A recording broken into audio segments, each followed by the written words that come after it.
Sleep in this position after 60. It may help reduce stroke and heart risks, doctor explains. If you are over 60 and still sleeping the same way you did in your 30s, I need you to hear this because what I'm about to tell you may be one of the most important health conversations you hear all year. And before you brush this off and say, "Oh, it's just sleep," let me stop you right there because after caring for older adults for many years, after speaking with patients who suffered strokes, frightening heart issues, unexplained exhaustion, dangerous breathing problems during sleep, and sudden health declines that seem to come out of nowhere, I've learned something most people are never told. The way you sleep after 60 may matter far more than you realize. In fact, one simple mistake millions of older adults make every single night may quietly be affecting their breathing, energy, circulation, sleep quality, and overall health without them even knowing it. And later in this video, I'm going to explain the one mistake I see older adults make over and over again that could be making sleep harder on the body without them realizing it. So make sure you stay until the end because that part alone could completely change the way you sleep tonight. Now, I'm not here to scare you. I'm here to help you. My name is Dr. David, and this channel is dedicated to helping adults over 60 stay healthier, stronger, sharper, and more independent for as long as possible, because getting older should not mean giving up your quality of life. It should mean learning how to work with your body instead of against it. But before we begin, I want to ask you for one quick favor. If you care about healthy aging, protecting your memory, your mobility, your heart, and staying independent for as long as possible, take 1 second right now and subscribe to the channel because every week I share practical health advice that most doctors simply don't have time to explain during a rushed appointment. And while you're here, I'd love to know something. Tell me in the comments right now, what position do you sleep in most often? Left side, right side, back, or stomach? I genuinely read your comments, and your story might help someone else watching this video too. Alright, let's begin because what I'm about to explain surprises many of my patients. Most people think sleep is simple. You lie down, close your eyes, wake up, and start the next day. But your body sees sleep very differently. Sleep is not rest in the way most people imagine. Sleep is work. Important work. Your heart is working. Your brain is restoring itself. Hormones are balancing. Blood pressure is adjusting. Your immune system is repairing damage. In many ways, your body enters its most important healing phase while you sleep. But after age 60, things begin to change. Your circulation changes. Your muscles weaken. Your joints become less forgiving. Your airway becomes more vulnerable to narrowing. Sleep becomes lighter. Recovery becomes slower. And suddenly, things that never mattered at age 35 begin to matter a lot at age 65 or 75, including how you sleep. Let me ask you something. Have you ever slept for 7 or 8 hours and still woken up exhausted? Have you ever felt tired before the day even begins? Maybe you wake up with headaches. Maybe you feel foggy or forgetful. Maybe your partner says you snore loudly or notices strange pauses in your breathing during sleep. Maybe you need coffee just to function. If any of this sounds familiar, please pay attention because your sleep position may be playing a bigger role than you think. Let's begin with one of the most common sleeping positions among older adults. Sleeping flat on the back. Now I already know what some of you are thinking. Doctor, I've slept on my back my entire life and I'm fine. And listen, for some people, back sleeping feels natural, comfortable even. In certain cases, it may help reduce pressure on joints or support posture. But after 60, there's something important we need to talk about. For many older adults, sleeping flat on the back may make nighttime breathing more difficult, especially if snoring has become an issue. Here's why. When you lie flat on your back, gravity naturally causes the tongue and soft tissues in the throat to relax backward slightly. For younger people with strong muscles and open airways, this may not matter much. But after 60, when muscles naturally weaken, that narrowing can become more noticeable. Breathing may become more restricted. Snoring may become louder. And for some people, this contributes to something called sleep apnea. Now, if you've never heard of sleep apnea before, I want you to listen carefully because this is one of the most overlooked health problems in adults over 60. Sleep apnea happens when breathing repeatedly becomes restricted or temporarily stops during sleep. Sometimes for only a few seconds. Sometimes dozens of times every single night. And here's the frightening part. Many people never even realize it's happening. They simply wake up exhausted and assume it's just aging. But your body feels every interruption. Your heart feels it. Your brain feels it. Every time breathing becomes disrupted, oxygen levels may briefly drop and your body enters a stress response. Your nervous system reacts. Your heart works harder. Sleep becomes fragmented. And over time, many people begin noticing things they never connect to poor sleep: higher blood pressure, daytime fatigue, poor concentration, irritability, memory fog, morning headaches, even feeling anxious for no obvious reason. Let me tell you about a patient I'll call Margaret. Margaret was 69 years old when she came to see me complaining that she constantly felt tired. Not normal tired, deep tired. The kind of tired where even simple errands felt exhausting. She said, "Doctor, I feel like I'm aging overnight." Her husband added something interesting. He said, "She snores so loudly sometimes I think the walls are shaking.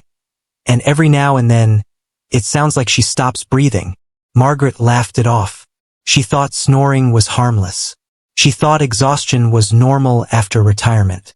But after a sleep evaluation, we discovered she had moderate sleep apnea and had been sleeping flat on her back for years. We worked on improving her sleep habits, including transitioning to more side sleeping with extra support to stay comfortable. Now, let me be clear, side sleeping wasn't a magic fix. Medicine is rarely that simple. But within a few months, she told me something remarkable. She said, "I forgot what it felt like to wake up feeling rested." Her energy improved. Her husband reported far less snoring. She felt clearer mentally. And perhaps most importantly, she stopped believing exhaustion was simply something she had to accept because of her age. And that brings me to something important.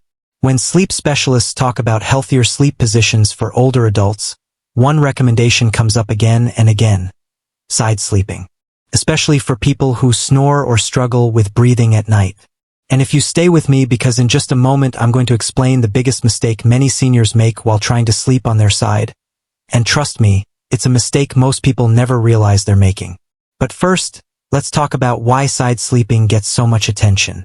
For many people, sleeping on the side may help keep the airway more open compared to sleeping flat on the back. That means breathing may feel easier. Snoring may improve. Sleep may become deeper and less interrupted. And after 60, sleep quality matters more than ever. Because your body is doing important work while you sleep. Your immune system is active. Tissue is being repaired. Hormones are being regulated. Your blood pressure naturally adjusts overnight. Even your brain enters an important recovery process. In fact, scientists continue studying how the brain clears waste products during deep sleep. And one thing researchers agree on is this: good sleep matters enormously for healthy aging. Poor sleep affects memory, mood, energy, blood pressure, focus, and perhaps most importantly, quality of life. Because what good is retirement if you're too exhausted to enjoy it? Now, when we talk about side sleeping, one side tends to receive more attention than the others, the left side. And before we continue, let me say something very clearly, because I always believe in honesty over hype. Sleeping on your left side is not magic.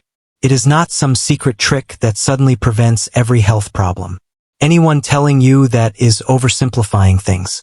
But for many people, left side sleeping may simply feel more comfortable and supportive, especially if nighttime breathing or circulation discomfort has become an issue. Some people notice they snore less. Some feel they sleep more deeply. Others simply find it easier on their body. But, and this matters, comfort is personal. Some people genuinely sleep better on the right side. And for certain medical conditions, individual recommendations may differ. That's why listening to your body matters too. Now, before I reveal the mistake most older adults make while trying to improve sleep, I want to ask you something. Be honest in the comments. Do you wake up feeling refreshed most mornings? Or tired? Just write refreshed or tired. I'm curious because poor sleep is far more common than people think.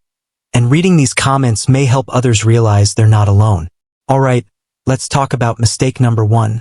The mistake millions of seniors unknowingly make when trying to sleep on their side. They try it for one night, feel uncomfortable, and immediately give up. Listen, if you've slept the same way for 40 years, your body isn't going to magically love a new position overnight. Change takes time. And the biggest reason side sleeping feels uncomfortable for many older adults isn't the position itself, it's lack of support. This is where pillows become incredibly important. And no, I'm not talking about expensive gadgets. I'm talking about simple changes. First, if you sleep on your side, try placing a pillow between your knees. This tiny adjustment may make a surprisingly big difference. Why? Because it helps reduce twisting in the hips and lower back, making side sleeping feel far more natural and comfortable. Many older adults tell me they wake up with less stiffness after making this one simple change. Second, consider using a body pillow. Honestly, this may be one of the most underrated sleep tools for older adults. A body pillow gives your arms and legs support, helping your body feel more stable during sleep. Without support, many people roll onto their back simply because side sleeping feels awkward or uncomfortable. But when your body feels supported, staying on your side often becomes much easier. I've had patients tell me they fought side sleeping for years, only to discover that one supportive pillow completely changed the experience. Third, let's talk about something most people never think about, your head pillow. This matters far more than people realize. If your pillow is too flat, your head drops downward, placing strain on the neck and shoulders. If it's too thick, your neck bends awkwardly upward. Neither feels good, especially after 60 when stiffness becomes more common. What you want is alignment. Imagine your neck as an extension of your spine. You want everything to feel neutral and supported. Sometimes a simple pillow adjustment makes a bigger difference than people expect. And now I want to talk directly to the stomach sleepers watching because I know some of you are saying, "Doctor, I've slept on my stomach for decades and I'm too old to change now." First of all, you are never too old to improve something that affects your health every single night. But I understand habits are hard to break. The concern with stomach sleeping after 60 is not that one night is dangerous. It's what happens over years. When you sleep on your stomach, your head remains turned to one side for hours. That may contribute to neck discomfort, shoulder pain, stiffness, numbness, or headaches in some people. Many older adults also find stomach sleeping becomes harder on the lower back over time. Again, this doesn't mean panic. It simply means paying attention to what your body may be trying to tell you. If you wake up sore every morning, uncomfortable, stiff, or exhausted, don't assume aging is the only explanation. Sometimes the body whispers before it screams. And after years of working with older adults, I can tell you this: too many good people ignore the whispers. They ignore the snoring, ignore the fatigue, ignore the headaches, ignore poor sleep, until one day they finally say, "I wish I had paid attention sooner." And I don't want that for you. I want you to understand that small changes matter. Tiny habits repeated every night quietly shape your future. Better sleep may mean better energy, better focus, better mood, better quality of life. It may mean enjoying time with your grandchildren instead of feeling too tired. It may mean walking farther, thinking clearer, feeling stronger. These things matter, especially after 60. Let me tell you about one more patient before we finish. I'll call him Robert. Robert was 74 years old, retired, and convinced he was simply getting old. He said, "Doctor, I just don't have energy anymore." Every afternoon he fell asleep in his chair. He woke up exhausted no matter how long he slept. His wife finally came to an appointment and said something that changed everything. She looked at him and said, "You stop breathing in your sleep, Robert. It scares me." That moment changed his perspective. We discussed sleep health seriously for the first time. He improved his nighttime routine, tried more supportive side sleeping, and eventually sought treatment for his sleep apnea. Several months later, he told me something I still remember. He smiled and said, "I feel like I got part of my life back. And that's why I'm making this video. Not to scare you, not to overwhelm you, but to help you pay attention to the things nobody talks about enough. Because getting older should not mean accepting exhaustion as normal. It should not mean ignoring warning signs. And it certainly should not mean giving up on feeling good. So here are your action steps for tonight. First, if you usually sleep flat on your back and struggle with snoring, fatigue, or poor sleep, Try sleeping on your side for at least part of the night and notice how you feel. Second, place a pillow between your knees to make side sleeping more comfortable. Third, check whether your head pillow is truly supporting your neck. And fourth, if you snore loudly, wake up exhausted, experience morning headaches, or someone notices pauses in your breathing, please talk to your doctor about whether a sleep evaluation makes sense for you. Sometimes one conversation changes everything. And before you leave, I want to hear from you. What sleep position do you usually wake up in? And if you watched this video all the way through, type the words "better sleep" in the comments so I know you're serious about taking care of yourself after 60. I read more comments than you probably realize, and I love hearing your stories. If this video helped you even a little, please take a second to like it because it truly helps this information reach more people who need it, especially older adults who deserve to feel healthier, stronger, and more supported as they age. And if you want more practical, honest advice on healthy aging, heart health, sleep, mobility, memory, and living your best life after 60, subscribe to the channel and turn on notifications so you don't miss what's coming next. Take care of yourself. Your health matters. You matter. And remember, it's never too late to make small changes that could help you feel better tomorrow than you did today.